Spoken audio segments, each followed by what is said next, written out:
take off, we take control of the plane.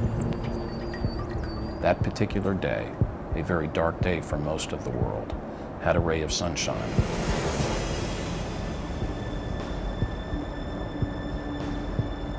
No, we've got a plan.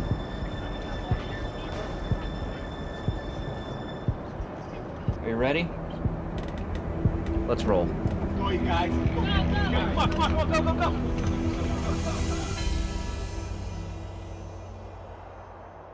I'll never forget that day.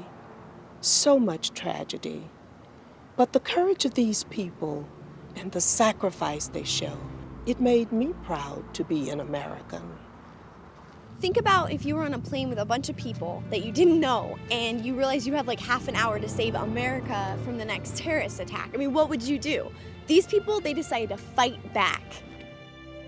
On that unforgettable Tuesday morning, the passengers and crew of Flight 93, ordinary people from all walks of life, were faced with a terrible choice.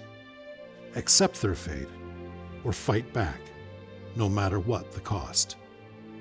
They took their own destiny into their own hands. They didn't sit idly by to wait for something to happen. They united, they trusted each other, they banded together in a short period of time, decided to come up with a plan of action. Our 40 loved ones took a vote to make an attempt to retake the plane over. The choice they made inspired a nation. But do we know what really happened on board Flight 93? Pieced together from years of painstaking investigation and the heart-wrenching testimony of family and friends who received phone calls from people on board, the inside story of the final moments of Flight 93 can finally be told. On the fourth phone call, he was very quiet.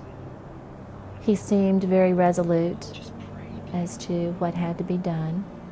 He told me they were waiting until they were over a rural area to try to take back the plane.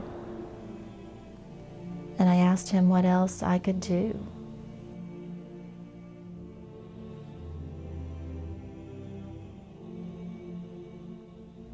He said, "Pray, Dina. Just pray." I thought I knew everything that happened on September 11th, but there's this whole amazing story about Flight 93 that hasn't been told. It's incredible and inspiring. What key pieces of information did the passengers and crew pass to people on the ground? How did they come up with a plan to fight back against the terrorists? Was America spared an even greater devastation because of the actions of these brave men and women?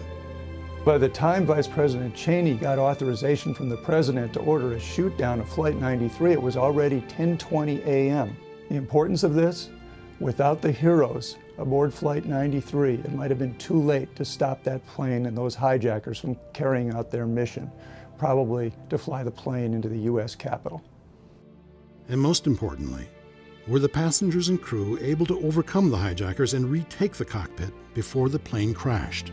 So there must have been one of the passengers or crew members in the seat with their hands on the wheel. They just didn't have enough time.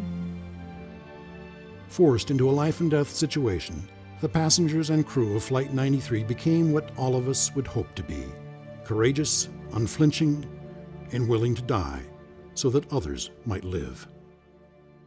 And that's what happened that day. They just, a whole bunch of ordinary people did a lot of wonderful things that day. And I'm proud of each and every one of them. To deem life important and to act affects all those who bear witness. I truly don't think our country will ever forget what they did on that day. They may not be here, but they continue to live with inside of us.